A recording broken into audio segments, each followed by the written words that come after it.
I want a booty. Good. You could use one. Welcome to MsMojo, and today we're counting down our picks for the top 10 adult jokes on Hannah Montana. I'm a girl. I have needs. Please tell me you just said you're a girl who has knees. Oh no. I'm never gonna be Hannah Montana again, all because of a giant wiener. I don't think he wants to feel your goosebump, Papi. You don't want to feel my goosebump? For this list, we'll be looking at double entendres and other jokes on Hannah Montana that appear to be designed more for parents than for their children. How many of these jokes went right over your head? Let us know in the comments. Number 10. Becca's crush on Ollie. When some Hannah Montana fan mail reveals to Miley that one of their classmates, Becca Weller, has a crush on her friend Oliver, she and Lily scheme to get the two together. Becca emailed Hannah Montana and said she had a massive crush on you. Becca Weller has a crush on me. Me.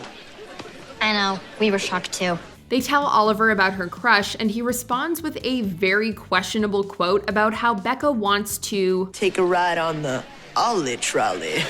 We know he's referring to himself, but the phrasing and nickname of him as something to ride makes the joke just a little more adult than the typical Hannah Montana joke. All right then, let's go make her dreams come true. Even worse, it likely wasn't unintentional, as Oliver already has a nickname for himself, Smokin' Oaken, so the writers really gave him a new nickname just for this joke. I forgot something. What? My name. It rhymes with trolley. Number 9. Teen Bigfoot. When Miley's on-again, off-again celebrity boyfriend, Jake Ryan, comes back to town, the whole world is anticipating the release of his latest film, Teen Bigfoot. And I gotta admit, I wasn't really sure if I could do this whole normal thing. I mean, I've been famous since I was the face of Wonder Diapers. The only diaper endorsed by astronauts. Miley and Lily have clearly heard of his movie as they start to recite its tagline. Beginning with the phrase, "the only thing bigger than his feet," we never did get to hear the original end to the phrase, as Oliver interrupts by saying, "was his heart." The only thing bigger than his foot was his heart. This might have been the actual tagline to the movie and would make sense for a Disney show, but we can also imagine an alternate, less PG-rated phrase about a different body part that's often related to one's foot size. Miley, we don't exactly know how to tell you this. Jake's horrible. Yeah, that's pretty much it. Number 8. The Silver Boot Awards. Guess what single just won a silver boot for Best Country Pop Crossover? True friend want a booty? You got it! Miley finds out she's been chosen to win a fictional Silver Boot Award, which she refers to as a booty throughout the episode. Clearly a fairly family-friendly reference to one's behind. I can't believe it! This has always been my dream. Being on national television, holding my own booty. This double entendre is made all the more obvious when Lily responds to her best friend telling her she's getting a booty by saying this. Good. You could use one. It's totally a joke that went over our heads as kids, but would definitely warrant a good chuckle today. Jokes aside though, no one needs to change anything about their body unless they want to. And young teens especially don't need to worry about the status of their booty or any other part of their body. Fine. But if it weren't for your stupid booty, this totally would have worked. Number 7. Jackson's Goosebump. Such a lovely name, and you are a lovely man. As part of an agreement with Rico to earn some extra cash, Jackson finds himself dressing up like Rico's father to help Rico buy an arcade. Jackson totally commits to this character, accent and all, but things start to get questionable when he starts talking about how all the excitement has given him a goosebump. Look, I've got the goosebump right here. Go ahead and feel. You know you want to. Jackson insists that Al, the arcade owner, feels his goosebump and acts offended when he declines. I don't think he wants to feel your goosebump, Papi. You don't want to feel my goosebump? Oddly enough, no. Jackson later brings up his goosebump another time, asking Al if the excitement of striking up a deal with Rico has given him a goosebump. You lie to me? You disrespect me?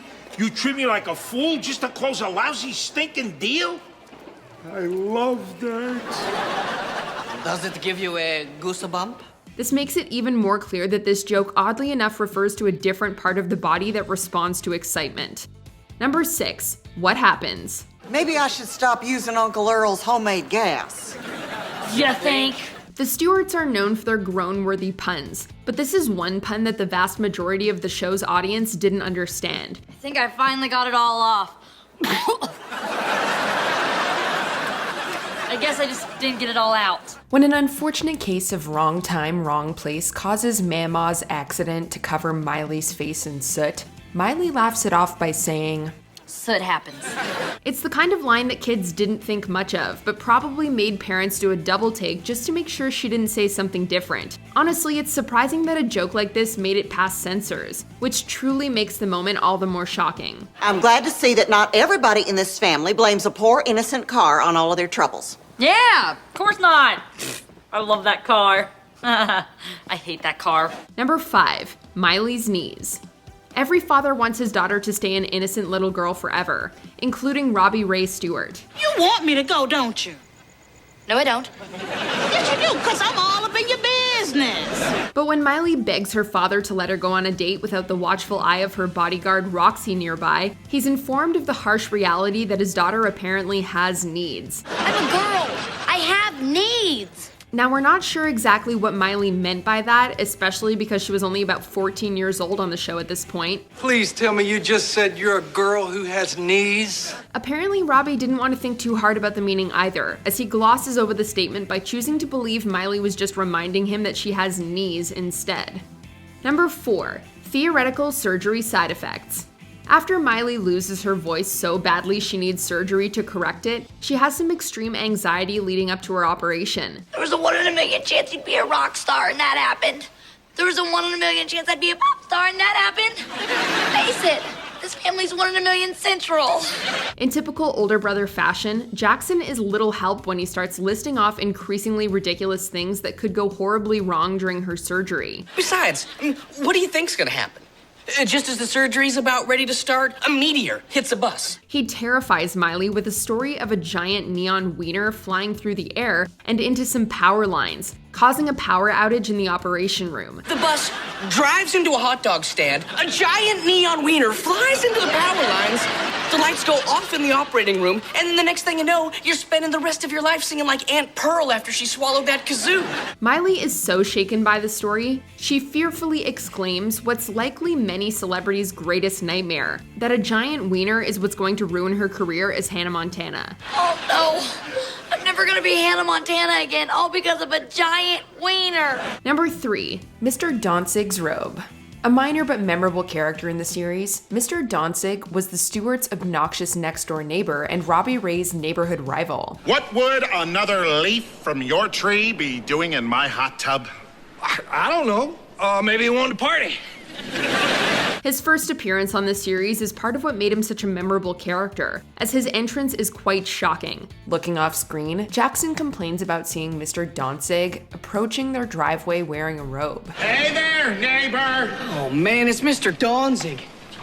And he's wearing his robe again. Robbie Ray, ever the optimist, tells Jackson he should be thankful he's wearing the long one this time, implying the existence of a shorter robe that leaves little to the imagination. Yeah, well, count your blessings. At least this time it's the long one.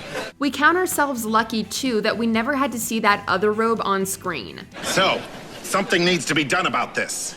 Yeah, and I think something needs to be done about this. I would recommend possibly some sit-ups or maybe a bigger robe. Number 2, Oliver likes feisty women. Hold on, wait! Oh no, it's Oliver again.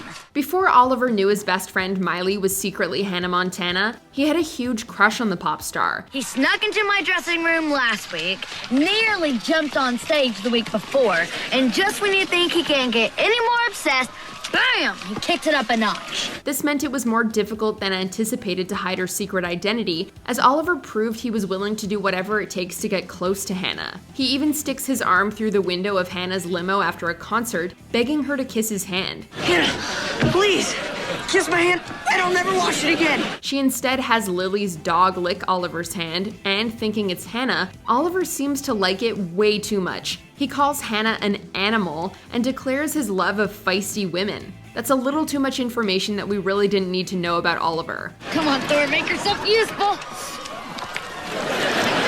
Woo! Baby, you're an animal.